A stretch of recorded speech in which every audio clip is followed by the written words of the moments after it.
नमस्कार दोस्तों, study with निरसन में आपका स्वागत है।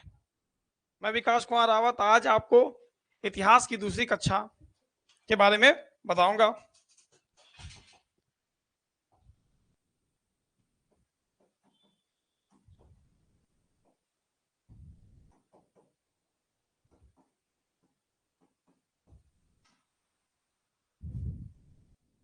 लाइव आ जाइए आप लोग।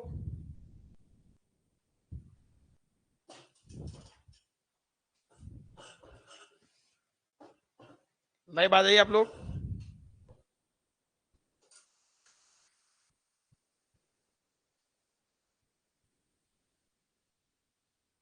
मैंने पिछली कक्षा में आपको नौ पाषाण काल के बारे में बताया था। नौ पाषाण काल के बारे में बताया था, लेकिन कुछ टेक्निकल फॉल्ट हो जाने के कारण नौ पाषाण काल के बारे में मैं सही से नहीं बता पाया था। ठीक भैया, तो जानते हैं सबसे पहले नौ पाषाण काल क्या था।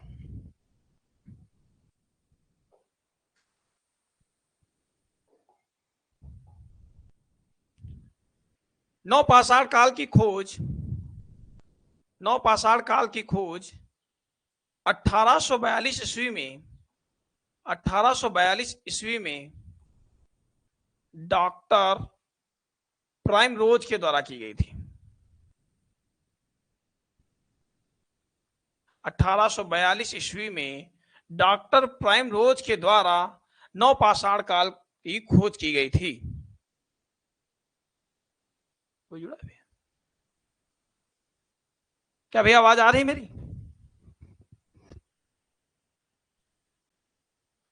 नौ पाषाण काल की खोज 1842 ईस्वी में डॉक्टर प्राइम रोज के द्वारा की गई थी। इस काल में नौ पाषाण काल में नौ पाषाण काल में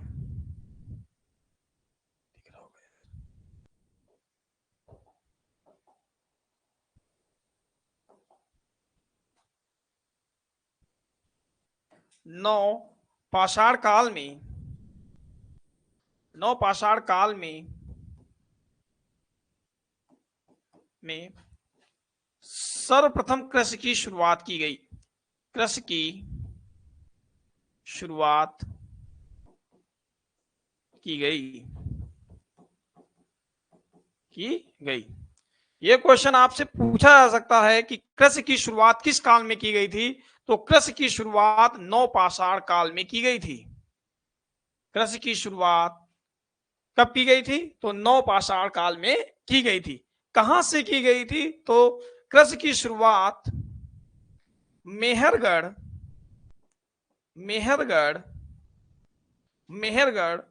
बलूचिस्तान पाकिस्तान से कृषि की शुरुआत की गई थी। भैया कहां से शुरुआत की गई थी? नौ पाषाण काल में कृषि की शुरुआत की गई। कहां से की गई? मेहरगढ़ कहां पड़ता है भैया? बलूचिस्तान में पड़ता है। बलूचिस्तान कहां स्थित है? पाकिस्तान में स्थित है। दूसरा पॉइंट, सबसे पहले बोई जाने वाली जो फसल थी भैया, बोई गई फसल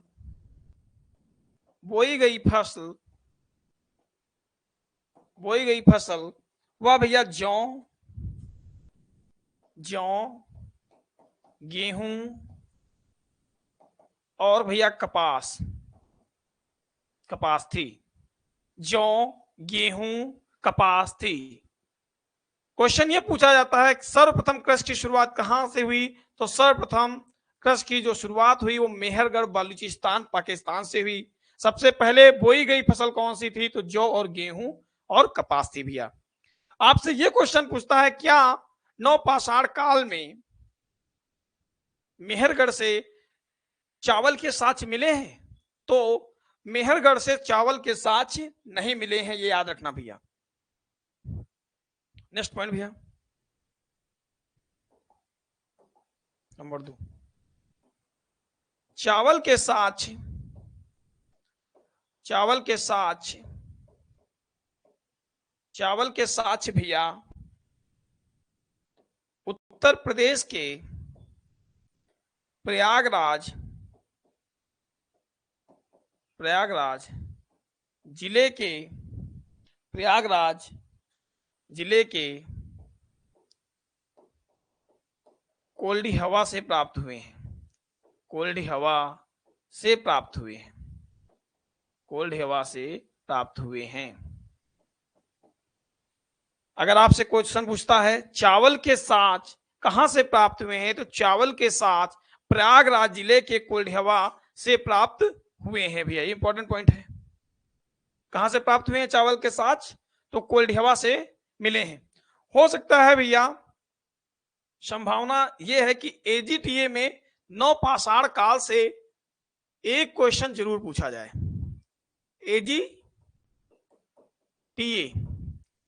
एजीटीए में एक क्वेश्चन जरूर पूछा जाएगा यहां से। मैं संभावना व्यक्त कर रहा हूं, 90% चांस है कि यहां से क्वेश्चन बनना तय है, तो इसको ध्यान से पढ़िएगा भैया।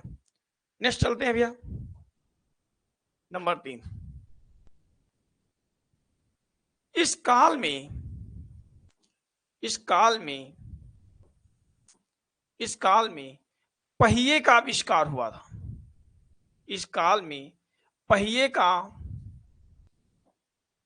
आविष्कार हुआ था भैया। अगर आपसे क्वेश्चन पूछता है कि पहिए का आविष्कार किस काल में हुआ था, तो पहिए का आविष्कार नवपाषाण काल में हुआ था। नेक्स्ट पॉइंट भैया,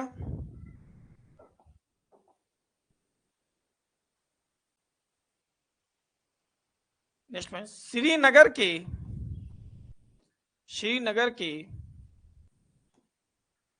बुर्ज होम से, बुर्ज होम से युग्मित सौदाह, युग्मित सौदाह, युग्मित सौदाह प्राप्त हुआ है, प्राप्त हुआ है। अगर आपसे क्वेश्चन पूछता है श्रीनगर के बुर्ज होम से क्या प्राप्त हुआ है नवपाषाण काल में, तो युग्मित सौदाह प्राप्त हुआ है भैया। क्या प्राप्त हुआ है?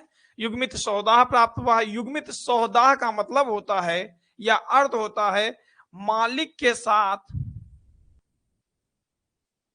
मालिक के साथ, मालिक के साथ कुत्ते को दफनाना, मालिक के साथ कुत्ते को दफनाना, दफनाना, मालिक के साथ भैया कुत्ते को दफनाना, ये प्राप्त हुआ है।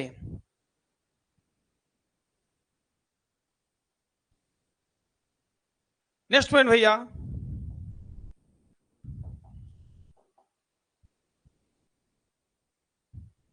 नर्मदा घाटी,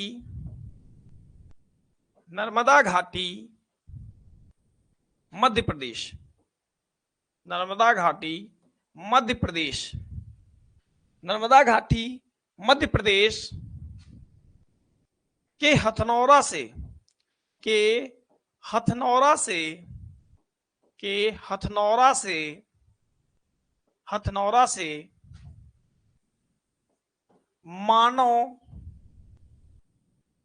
खोपड़ी का, मानव खोपड़ी का, मानव खोपड़ी का जीवाश्म प्राप्त हुआ है भैया। नर्मदा घाटी मध्य प्रदेश के हथनौरा से मानव खोपड़ी का साक्ष्य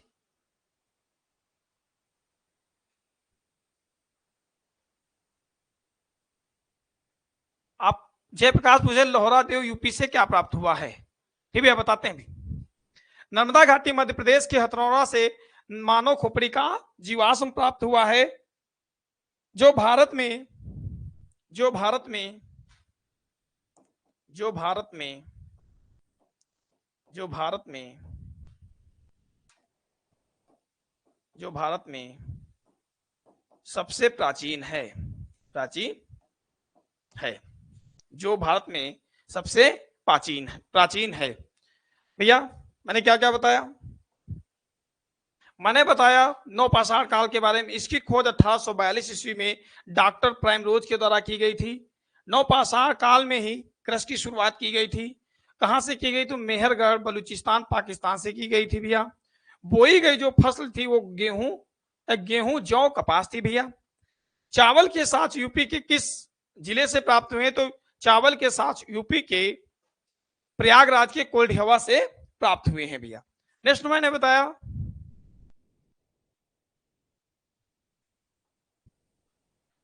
इस काल में पहिए का आविष्कार किया गया था। क्या किसका आविष्कार किया गया था भैया? तो इस काल में पहिए का आविष्कार किया गया था। फिर नंबर 4, श्रीनगर के बुर्ज होम से युग्मित सौदा प्राप्त हुआ है। श्रीनगर के बुर्ज होम से क्या प्राप्त हुआ भैया? युग्मित सौदा प्राप्त हुआ है, जिसमें यह होता है कि मालिक के साथ कुत्ते को दफनाया जाता था भैया। फिर मैंने तीसरा चौथा पांचवा पॉइंट बताया कि नर्मदा घाटी मध्य प्रदेश के हथनौरा से मानव खोपड़ी का जीवाश्म प्राप्त हुआ है। किसका जीवाश्म प्राप्त हुआ है भैया?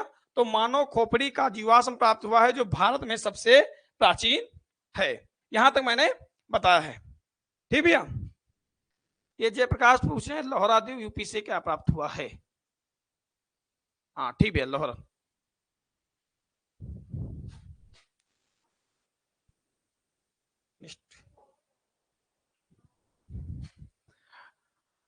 अब बात करेंगे भैया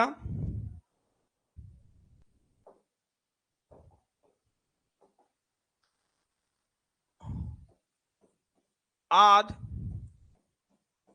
ऐतिहासिक काल की।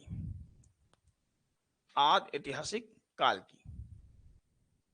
ठीक भैया, आद ऐतिहासिक काल की। ठीक, आद ऐतिहासिक काल में हमें सिंधु घाटी की सभ्यता के बारे में पढ़ना है। सिंधु घाटी की सभ्यता के बारे में पढ़ना है। सिंधु घाटी की सभ्यता के बारे में पढ़ना है। आद ऐतिहासिक काल में हमें क्या पढ़ना है भैया? सिंधु घाटी की सभ्यता के बारे में पढ़ना है। सिंधु घाटी की सभ्यता की जो समय है वो कितना है? आप लोग कमेंट बॉक्स में बताइए कि सिंधु घाटी सभ्यता का सर्वमान्य काल कितना है?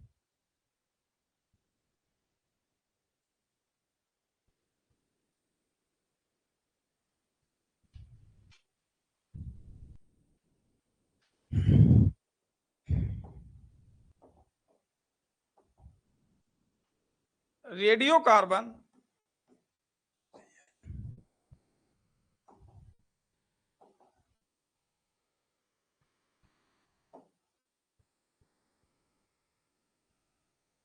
रेडियो कार्बन 14 प्रणाली के द्वारा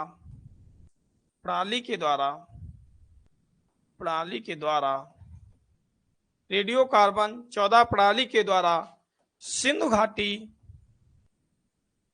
घाटी सभ्यता का सर्वमान्य काल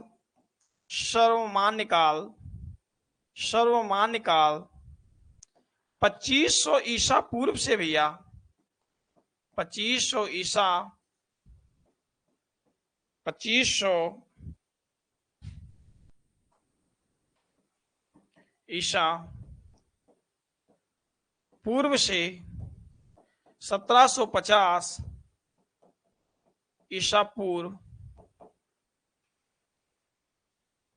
है। अगर क्वेश्चन पूछता है, हाँ भैया, दयाराम साहनी के द्वारा हड़प्पा की खोज की गई 1921 में। ठीक भैया, अभी बताता हूं भैया। सिंधु घाटी की सभ्यता का जो समय काल है भैया वो 2500 ईसा पूर्व से लेकर 1750 ईसा पूर्व माना गया है। किसके द्वारा माना गया है? तो रेडियो कार्बन C14 के द्वारा माना गया है। ठीक भैया। अब सिंधु घाटी की सभ्यता को शुरू करने से पहले हम ये जानेंगे कि सभ्यता होती क्या है। अगर आप लोग जानते हैं कि सभ्यता क्या होती है तो सभ्यता के बारे में बताइए कि सभ्यता क्या होती है। सभ्यता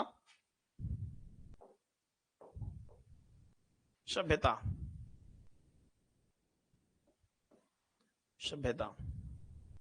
सभ्यता क्या होती है भैया?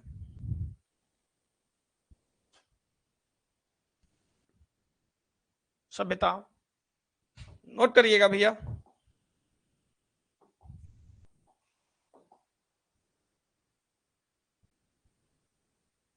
जब किसी स्थान पर जब किसी स्थान पर रहने वाले लोग जब किसी स्थान पर रहने वाले लोग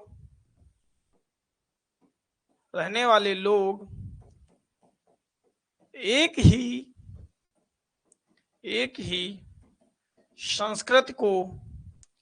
ही संस्कृत को मानते हैं। जब किसी स्थान पर रहने वाले लोग एक ही संस्कृत को मानते हैं, उसे सभ्यता कहा जाता है भैया। उसे सभ्यता कहा जाता है। जब किसी स्थान पर रहने वाले लोग एक ही संस्कृत को मानते हैं तो उसे सभ्यता कहा जाता है भैया। यह जो सभ्यता थी, सिंधु घाटी की सभ्यता, नोट करिएगा भैया।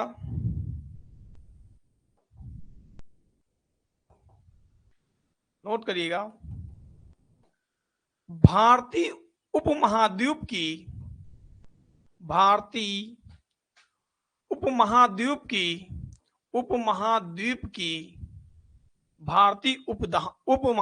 की सबसे प्राचीन सभ्यता थी भैया। सबसे प्राचीन सभ्यता थी। सिंधु घाटी की सभ्यता भारतीय उपमहाद्वीप की सबसे प्राचीन सभ्यता थी भैया। नेक्स्ट पॉइंट भैया, सिंधु घाटी की सभ्यता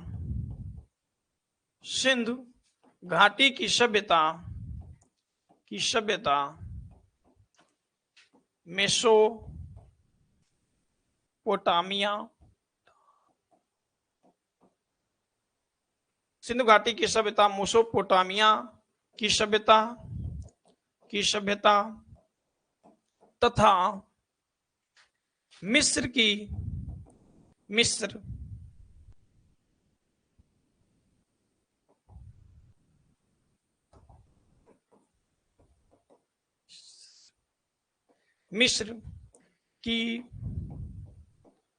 सभ्यता, सिंधु घाटी की सभ्यता मेसोपोटामिया की सभ्यता तथा मिस्र की सभ्यता के समकालीन थी भैया। भैया आवाज बफरिंग कर रही, आवाज कर रही भैया। जयप्रकाश,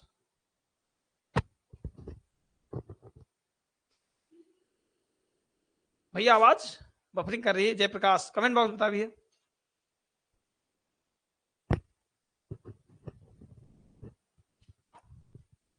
तो ठीक है ना।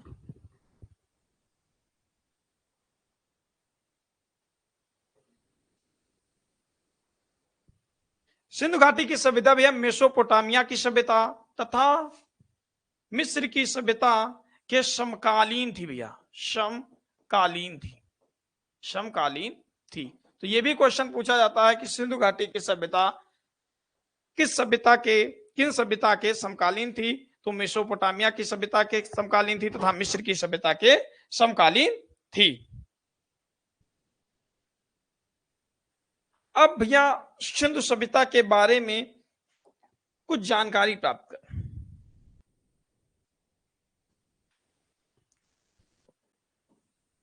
सिंधु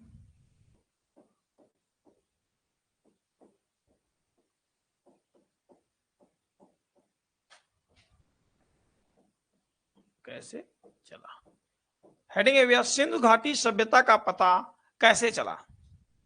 बात करते हैं सिंधु घाटी सभ्यता का पता कैसे चला। बात है सन 1826 ईस्वी की। उस समय एक व्यक्ति था चार्ल्स मैसन ने हड़प्पा से कुछ अवशेष प्राप्त किए। जब उन अवशेषों को प्राप्त किया तो उसने बताया जाकर कि हमें ये अवशेष प्राप्त हुए, तो उसकी बातों को कोई माना नहीं और उसको नकार दिया गया। कि नहीं ये कुछ नहीं। चार्ल्स मैसन के द्वारा सबसे पहले कुछ हड़प्पा से अवशेष प्राप्त किए गए, लेकिन व्यक्तियों ने उसको माना नहीं और उसको नकार दिया गया। तो सर्वप्रथम पहला पॉइंट भैया, सर्वप्रथम चार्ल्स मैसन 1826 ईस्वी, सर्वप्रथम चार्ल्स मैसन द्वारा 1826 ईस्वी में हड़प्पा से कुछ अवशेष, सर्वप्रथम चार्ल्स मैसन को हड़प्पा से कुछ अवशेष प्राप्त हुए भैया, कुछ अवशेष प्राप्त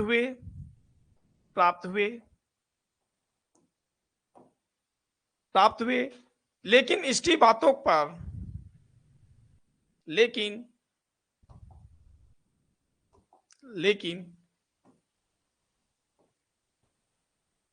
चार्ल्स मैसन की बात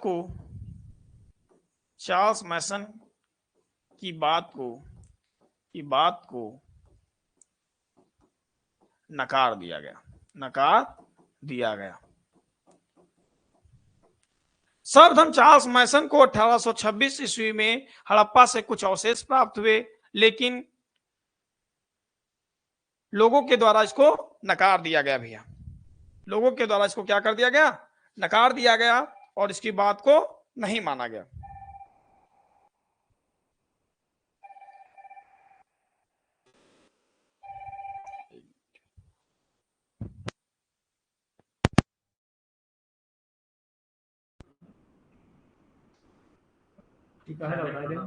साइलेंट है तब भी बज रहा है, घड़ी में साइलेंट नहीं है ना, घड़ी कनेक्शन का यार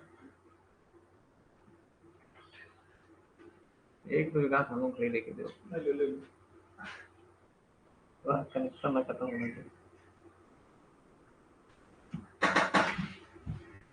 हाँ भैया, हाँ भैया बच्ची तालाब आ रहा है, पढ़ा रहे हैं आपको। हाँ बताओ, कोई और बताओ। अरे फोन कर रहे हैं, काम बस आए पानी पी लो। सर्वप्रथम चार्ल्स मैसन के द्वारा 1826 ईस्वी को हड़प्पा से कुछ अवशेष प्राप्त हुए, लेकिन की बात को किसी ने माना नहीं। बात है भैया, नेक्स्ट पॉइंट, बात है 1853 से लेकर 1856, बात है 1853 से लेकर 1856 की। लाहौर से भैया,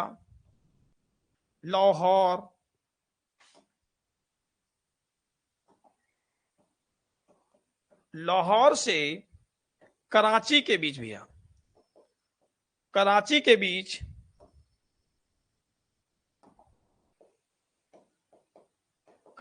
बीच रेलवे ट्रैक बिछाया जा रहा था भैया। बात है 1853-1856 के दरमियान की भैया। लाहौर से कराची के लिए रेलवे ट्रैक बिछाया जा रहा था। रेलवे ट्रैक बिछाने का जो नेतृत्व है वो अलेक्जेंडर कनिंघम के द्वारा किया जा रहा था भैया। किसके द्वारा किया जा रहा था? तो अलेक्जेंडर कनिंघम के द्वारा किया जा रहा था। अलेक्जेंडर कनिंघम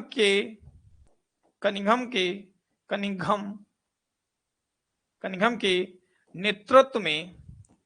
नेतृत्व में बर्टन बंधु काम कर रहे थे। बर्टन बंधु ने 1853 से 1856 में लाहौर से कराची के बीच रेलवे ट्रैक भी बिछाया जा रहा था। जब यह रेलवे ट्रैक बिछाया जा रहा था तो बर्टन बंधुओं ने क्या किया कि कुछ स्थलों से पक्की ईंटें लगाकर इनके किनारों को भरा, पक्की ईंटों को लगाकर इनकी किनारों को भरते चले गए, लेकिन इस बात पर भी किसी ने ध्यान नहीं दिया कि ये पक्की ईंटें कहां से मिल रही। इसका पता कौन करवाता है? बर्टन बंधु। लेकिन बर्टन बंधु की बात को किसी ने ध्यान नहीं दिया। चार्ल्स मैसन की बात को भी ध्यान नहीं दिया गया भैया, बर्टन बंधुओं की बात को भी ध्यान नहीं दिया गया। नेक्स्ट चलते हैं भैया। अगर क्वेश्चन पूछता है भारतीय पुरातत्व विभाग की स्थापना कब हुई थी भैया? स्थापना कब हुई? तो भारतीय पुरातत्व विभाग की स्थापना भैया 1861 में हुई। 1861 में अलेक्जेंडर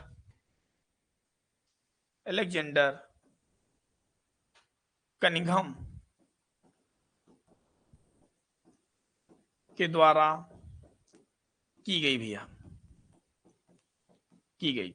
अगर क्वेश्चन पूछता है भारतीय पुरातत्व विभाग की स्थापना कब हुई, तो 1861 ईस्वी में अलेक्जेंडर कनिंघम के द्वारा की गई भैया।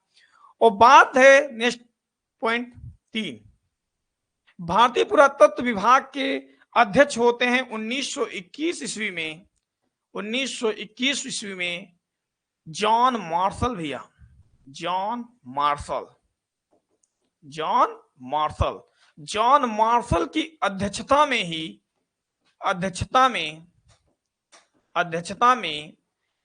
1921 ईस्वी में दयाराम साहनी के द्वारा दयाराम साहनी के द्वारा हड़प्पा स्थल की खोज की गई भैया। किसकी खोज की गई? हड़प्पा स्थल की खोज की गई। किसकी खोज की गई भैया? हड़प्पा स्थल की खोज की गई। कब की गई? 1921 ईस्वी में की गई। किसके द्वारा की गई? दयाराम साहनी के द्वारा की गई। किसकी अध्यक्षता में की गई? तो जॉन मार्शल की अध्यक्षता में हड़प्पा स्थल की खोज की गई। ठीक भैया, हड़प्पा स्थल की खोज की गई। नेक्स्ट चलते हैं भैया।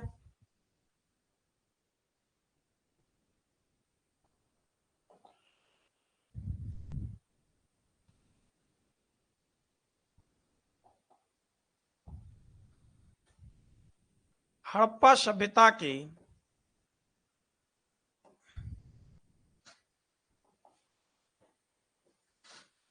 सिंधु घाटी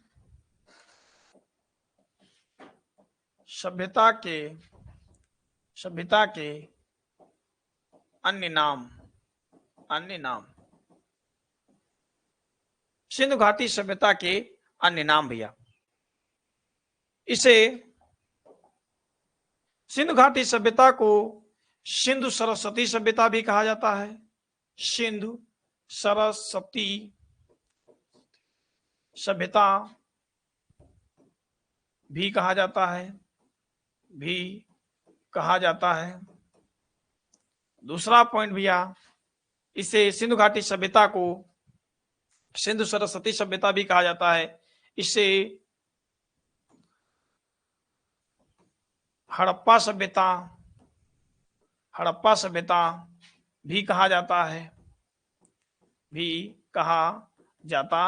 है। इसे हड़प्पा सभ्यता भी कहा जाता है। नेक्स्ट पॉइंट, इसे कांस्य युगीन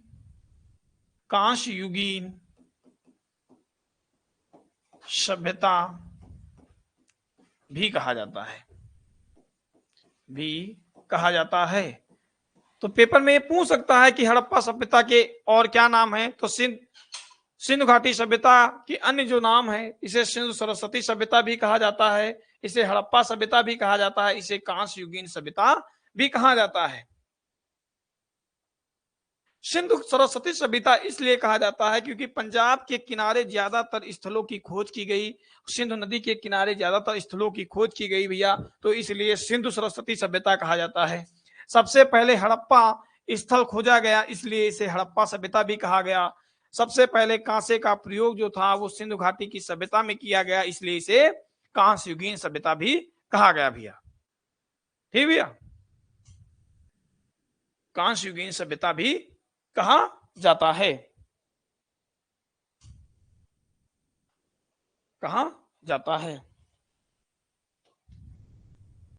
अब बात करेंगे भैया हड़प्पा सभ्यता का विस्तार।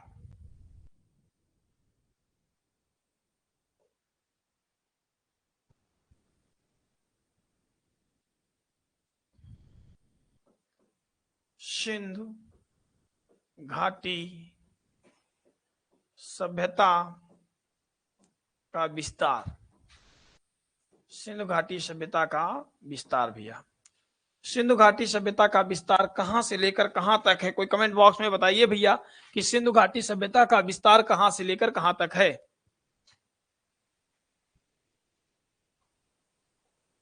कितने लोग लाइव हैं देखेंगे? उसको ऑन करो। अच्छा ठीक है। सिंधु घाटी सभ्यता का विस्तार,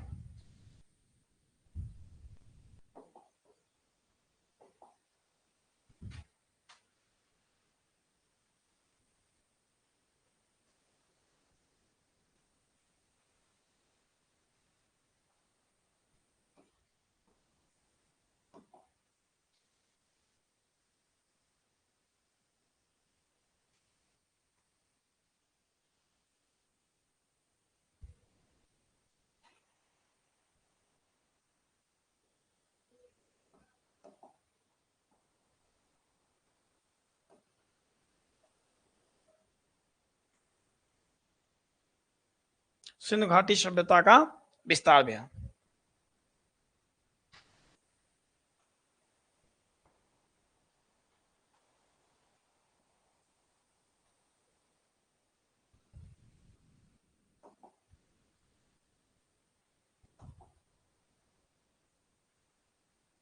सिंधु घाटी सभ्यता का विस्तार के बारे में जानेंगे भैया।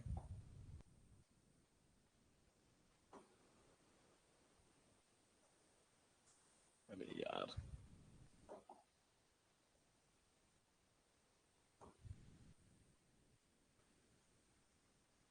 सिंधु घाटी सभ्यता के विस्तार में बात, ये स्थान भैया उत्तर का बोल दी, इसे बोलेंगे उत्तर, उत्तर दिशा। ये स्थान बोलेंगे भैया दक्षिण, दक्षिण दिशा। ये स्थान बोलेंगे भैया पूर्व, पूर्व।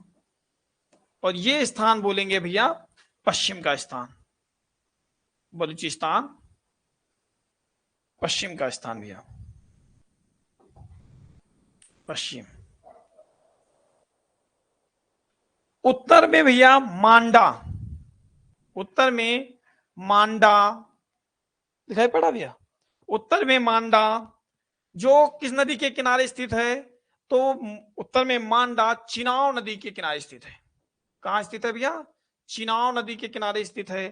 पूर्व में भैया आलमगीरपुर, आलमगीरपुर जो किस नदी के किनारे स्थित है? हिंडन नदी के किनारे स्थित है। किस नदी के किनारे स्थित है भैया? तो हिंडन नदी के किनारे स्थित है। दक्षिण में दायमाबाद भैया, दायमाबाद, दायमाबाद किस नदी के किनारे स्थित है? तो प्रवरा नदी के किनारे स्थित है भैया, प्रवरा नदी के किनारे स्थित है।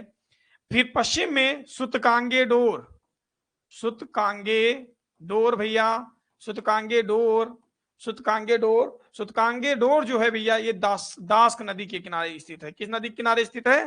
दास्क नदी के किनारे स्थित है, दास्क नदी के किनारे स्थित है भैया। अगर क्वेश्चन आपसे ये पूछ लेता है, ये पूछ लेता है कि मांडा किस नदी के किनारे स्थित है? तो मांडा चिनाव नदी के किनारे स्थित है। अगर आपसे पूछ लेता है आलमगीरपुर कहां स्थित है? तो आलमगीरपुर, अच्छा ये जम्मू कश्मीर में है मांडा भैया, जम्मू कश्मीर, जम्मू कश्मीर। ये आपका उत्तर प्रदेश, उत्तर प्रदेश। दायमाबाद आपका महाराष्ट्र भैया, महाराष्ट्र। और सुतकांगे डोर जो भैया है ये बलूचिस्तान, बलूचिस्तान। ये कहां स्थित है भैया? बलूचिस्तान में स्थित है। तो अगर आपसे पूछ लेता है कि पश्चिम में कौन सा स्थल है? तो सुतकांगे डोर है। दक्षिण में सबसे कौन स्थल है? तो आपका दायमाबाद स्थित है। उत्तर में सबसे कौन सा स्थल स्थित है? तो मांडा स्थित है। अगर आपसे पूछ लेता है कि पूर्व में कौन सा स्थल स्थित है, तो आलमगीरपुर स्थित है, आलमगीरपुर स्थित है भैया। यहां से लेकर सुतकांगे डोर से लेकर आलमगीरपुर तक की जो लंबाई है भैया वो 1600 किलोमीटर है। कितने किलोमीटर है भैया? 1600 किलोमीटर है। मांडा से लेकर दक्षिण तक की जो दूरी है भैया, दक्षिण तक की जो दूरी है वो 1400 किलोमीटर है। कितनी है भैया? 1400 किलोमीटर है। सिंधु घाटी का जो विस्तार क्षेत्र है भैया, वो विस्तार क्षेत्र सिंधु घाटी सभ्यता का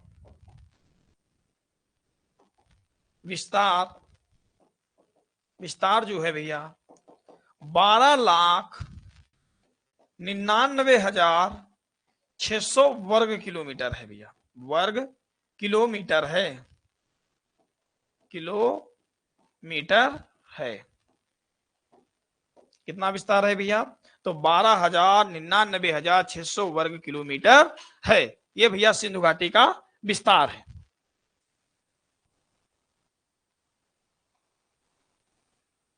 ठीक भैया, सिंधु घाटी का विस्तार है। ठीक, यहीं तक रखते हैं। ठीक है दोस्तों, यहीं तक क्लास को रखते हैं, आगे नेक्स्ट क्लास में मिलते हैं फिर। ठीक भैया, तब तक के लिए धन्यवाद।